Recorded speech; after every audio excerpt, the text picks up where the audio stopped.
Praise the Lord. Praise the Lord. Hallelujah. Hallelujah. യേശുവേ നന്ദി. യേശുവേ ആരാധന. ആരാധന. യേശുവിൽ ഏറ്റവും പ്രിയമുള്ള സഹോദരി സഹോദരന്മാരെ, ഈ ദിവസത്തെ ഓർത്ത് നന്ദി പറയുന്നു.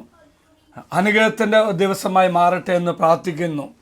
ഈ പ്രഭാതത്തിൽ നേരത്തെ ഉണർന്ന് ഈ വചന പ്രഘോഷ ശുശ്രൂഷയിൽ ഈ വചന ജ്വാലയിൽ പങ്കെടുത്ത് പ്രാർത്ഥിക്കുന്ന എല്ലാവരും കർത്താവ് അനുഗ്രഹിക്കട്ടെ എന്ന് പ്രാർത്ഥിക്കുക. പ്രത്യേകമാമതും ഇന്ന് ഈ വചനജ്വാല വ്യത്യസ്തമായി അച്ഛൻ നിങ്ങളുടെ മുന്നിൽ അവതരിപ്പിക്കുകയാണ്. കാര്യമുണ്ട്. അച്ഛനിപ്പോൾ നിൽക്കുന്നത് UK ബെഡ്ഫോർഡ് എന്ന സ്ഥലത്താണ്. അവിടെ ഒരു വീട്ടിലാണ്. ഈ വീടിൻ്റെ പ്രത്യേകതയുണ്ട്. ഈ വീട്ടിലെ മക്കളാണ് UK നമ്മുടെ ഗാകുൽത്ത അഭിഷേക ജ്വാല കൂട്ടായ്മയെ കോർഡിനേറ്റ് ചെയ്യുന്നു. ഒത്തിരി പേർ ഓടി നടന്ന് ഈശോയ്ക്ക് വേണ്ടി പ്രവർത്തിച്ചുകൊണ്ടിരിക്കുന്നു. ഇന്നലെ ഇവിടെ നല്ല ധ്യാനം ചെയ്ത് നമുക്ക് വേണ്ടി ഒരുക്കി. ആ ധ്യാനത്തിൽ കിട്ടിയ അനുഭവമാണ് UK കോർഡിനേറ്ററായ മഞ്ജു ജിബിൻ പങ്കുവയ്ക്കുന്നത്. Praise the Lord. Praise the Lord. Hallelujah. Hallelujah. ഈശോയിൽ സ്നേഹമുള്ളവരെ, എൻ്റെ പേര് മഞ്ജു ജിബിൻ. അച്ഛൻ ഓൾറെഡി പറഞ്ഞു. ഞാൻ കഴിഞ്ഞ 2 വർഷമായിട്ട് UK കോർഡിനേറ്ററായിട്ട് ബെനിയച്ചൻ്റെ കൂടെ ശുശ്രൂഷ ചെയ്യുന്നു. എൻ്റെ ജീവിതത്തിലെ ഏറ്റവും സന്തോഷം നിറഞ്ഞൊരു ദിവസമായിരുന്നു ഇന്നലെ. കാരണം അച്ഛൻ പറഞ്ഞു ഓൺലൈനിൽ മാത്രം കണ്ടുകൊണ്ടിരുന്ന അച്ഛനെ ഞങ്ങൾ ഇന്നലെ ആദ്യമായിട്ട് ഓഫ്ലൈനിൽ കണ്ടു. അച്ഛൻ്റെ ബ്ലെസ്സിങ്സ് ഒക്കെ ഞങ്ങൾക്ക് കിട്ടി.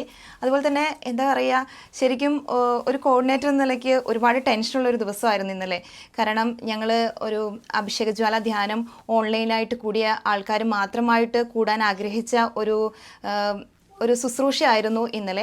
പക്ഷേ ദൈവത്തിൻ്റെ വളരെ വലിയൊരു ഇടപെടൽ എന്നൊക്കെ വേണമെങ്കിൽ പറയാം.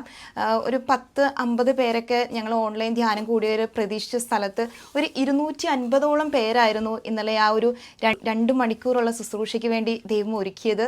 ശരിക്കും ശുശ്രൂഷ കഴിഞ്ഞ് പുറത്തിറങ്ങിയപ്പോൾ ഞങ്ങളോട് ഒരുപാട് പേര് പറഞ്ഞു കുറച്ച് നേരം കൂടി ഉണ്ടായിരുന്നെങ്കിൽ അത് വളരെ അനുഭവമായിരുന്നു എന്ന്.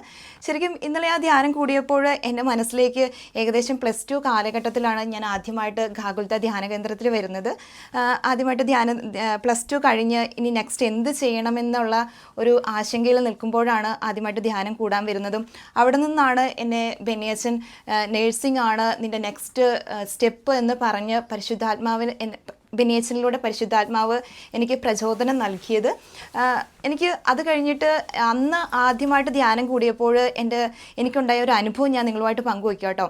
അവിടെ അച്ഛനിങ്ങനെ എന്താ പറയുക, അഡോറേഷൻ്റെ സമയത്ത് എല്ലാവരും തലയിൽ കൈവച്ച് പ്രാർത്ഥിക്കുന്നുണ്ട്. അപ്പം ഞാൻ നോക്കുമ്പോൾ ഓൾമോസ്റ്റ് എല്ലാവരും തന്നെ വീഴുന്നുണ്ട്. അപ്പം +2 കാലഘട്ടം. അപ്പോൾ നിങ്ങൾക്ക് മനസ്സിലാവും അച്ഛൻ പിടിക്കുമ്പോൾ വീഴുന്നത് അച്ഛൻ തള്ളിയിടുന്നതാണോ, അങ്ങനെയുള്ളൊക്കെ ചിന്തകളുണ്ടായിരുന്നു. അപ്പം ഞാനും ഇങ്ങനെ കണ്ണടച്ചൊക്കെ നോക്കി. അച്ഛൻ പറയുന്നുണ്ട് കണ്ണ് തുറക്കരുത്, കണ്ണടച്ചിരിക്കുന്നത്. പക്ഷെ ഞാൻ ഇടകണ്ണിട്ടൊക്കെ നോക്കുന്നുണ്ട് അച്ഛൻ ബലത്തിലാണോ തള്ളുന്നത് മെല്ലെയാണോ തള്ളുന്നതെന്നൊക്കെ.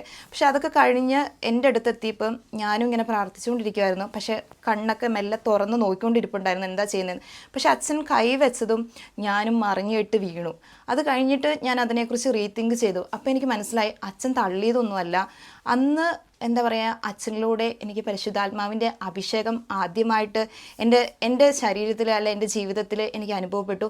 അതേ ഒരു അനുഭവമായിരുന്നു ഇന്നലെ വീണ്ടും ആ ശുശ്രൂഷയിൽ അതെനിക്ക് എൻ്റെ ജീവിതത്തിൽ ഒരുപാട് സന്തോഷം തോന്നി. കാരണം അത്രയും കാലഘട്ടങ്ങൾക്ക് കഴിഞ്ഞും ആ പരിശുദ്ധാത്മാവിൻ്റെ അഭിഷേകം അച്ഛനിലൂടെ എനിക്ക് സ്വീകരിക്കാൻ പറ്റി. ഒരുപാട് സന്തോഷം തോന്നുന്നു. ഇന്നിവിടെ ആയിരിക്കുമ്പോൾ അച്ഛന് ഭവനത്തിൽ വരുവാനും അച്ഛനെ കാണുവാനും ഒക്കെ പറ്റിയതിൽ ഒരുപാട് സന്തോഷം. ഈശോ എല്ലാവരും അനുഗ്രഹിക്കട്ടെ. Thank you. Praise the Lord. ഈ മക്കൾ ഈശോയ്ക്ക് ഒത്തിരി ഓടി നടക്കുന്നു. തീർച്ചയായിട്ടും മഞ്ജുവിനെ സപ്പോർട്ട് ചെയ്യുന്നുണ്ട്. മഞ്ജുവിൻ്റെ ജീവിത പങ്കാളി എപ്പോഴും കൂടെയുണ്ട്.